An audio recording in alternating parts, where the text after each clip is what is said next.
Hello दोस्तों, ABM high school बामर कला में आपका फिर से एक बार स्वागत है। तो जैसे पार्ट एक में हमने जीव जगत का आधा पढ़ लिया था, उसके आगे से आज हम स्टार्ट करेंगे। तो आज पढ़ेंगे हम नामकरण पद्धति, जिसे हम कहते हैं नॉमेनक्लेचर।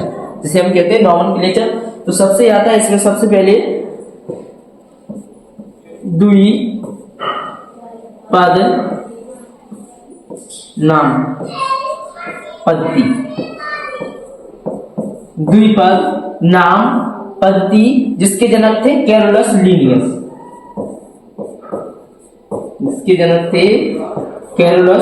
लीनियस।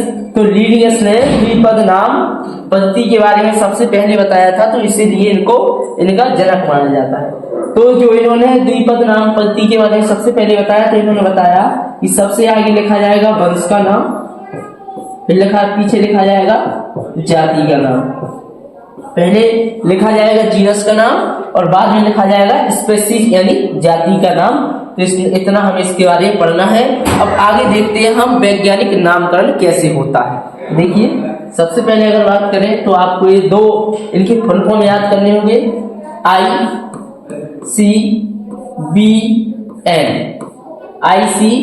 ICVN, जिसका पूरा नाम होता है international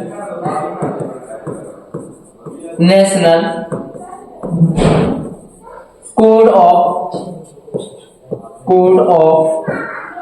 botanical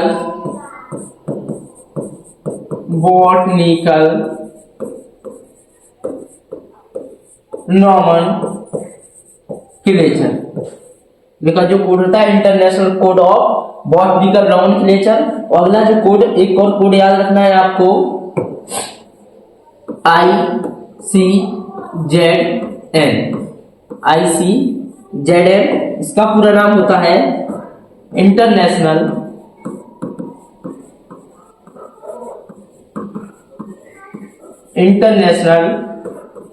code of zoological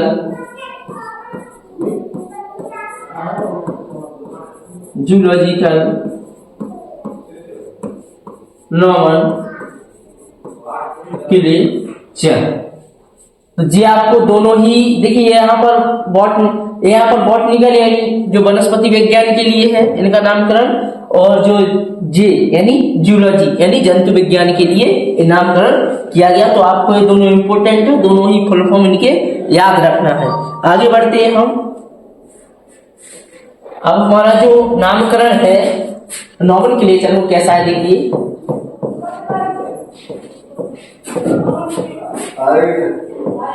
अगला जो नॉमेनक्लेचर है वो इस तरीके से है कि नॉमेनक्लेचर आपका कि वैज्ञानिक नाम का जो उद्भव है वो लैटिन भाषा से हुआ है।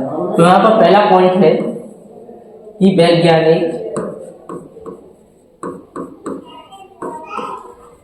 वैज्ञानिक नाम का उद्भव लैटिन भाषा से हुआ। वैज्ञानिक नाम का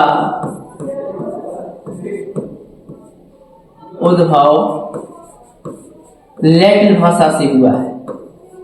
लैटिन भाषा से हुआ है। यानी जो सारे के सारे वैज्ञानिक नाम लिखे जाते हैं वो कौन सी भाषा में लिखे जाते हैं? लैटिन भाषा में लिखे जाते हैं। दूसरा है दो शब्दों से मिलकर बना। दूसरा है जो वैज्ञानिक नाम है दो शब्दों से मिलकर बना। दो शब्दों से मिलकर बना। तो दो शब्दों से मिलकर बना है। तो सबसे पहला लिखा जाता है हमारा वंश, उसके बाद लिखी जाएगी लास्ट में जाति। पहले वंश होगा, उसके बाद जाति लिखी जाएगी। अगली तीसरी चीज बताया गया है कि वंश का जो पहला अक्षर है, पहला लेटर है, वो कैसा होता है? कैपिटल यानी बड़ा वाला। जो वंश का पहला अक्षर है वो कैसा होता है? कैपिटल। और जाति का जाति का जो पहला अक्षर है, जाति का जो पहला अक्षर है वो कैसा होगा? स्मॉल, यानी छोटी एबीसीडी वाला होगा। ठीक है जी, आपको याद रखना है। सबसे पहले वंश लिखा जाएगा, उसके बाद जाति लिखी जाएगी। जो वंश का जो पहला अक्षर होगा वो किसको वो कैपिटल होगा, और जो जाति का जो पहला अक्षर होगा वो स्मॉल होगा। ये आपको याद रखना है। जो वैज्ञानिक नाम है वो हमारे इटैलिक्स, इनका उद्भव कहां से हुआ है? लैटिन भाषा से। लेकिन ये चौथा है ए इटैलिक्स। इटैलिक्स भाषा में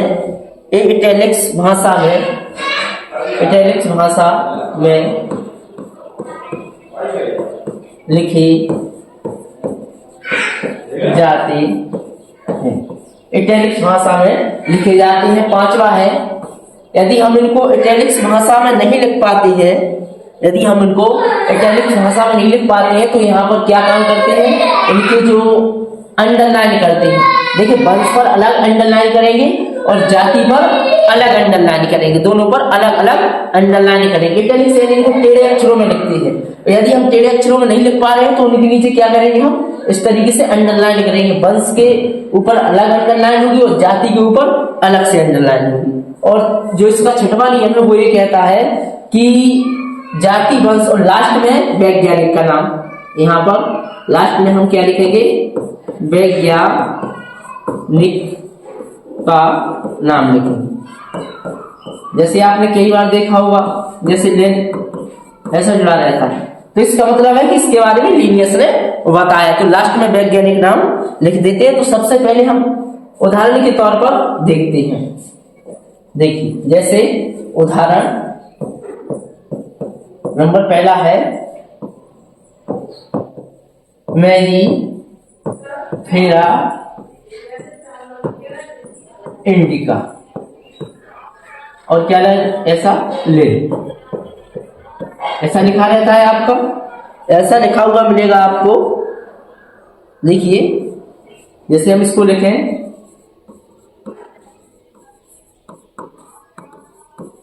मैरीफेरा,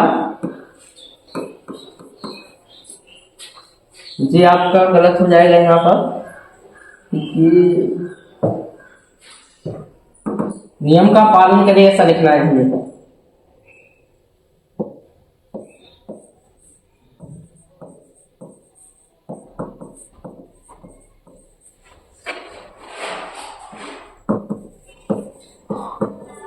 देखिए, जी लिखा गया है यहाँ पर। तो जैसे हम इसको ऐसे लिखें, ऐसे भी लिख सकते हैं।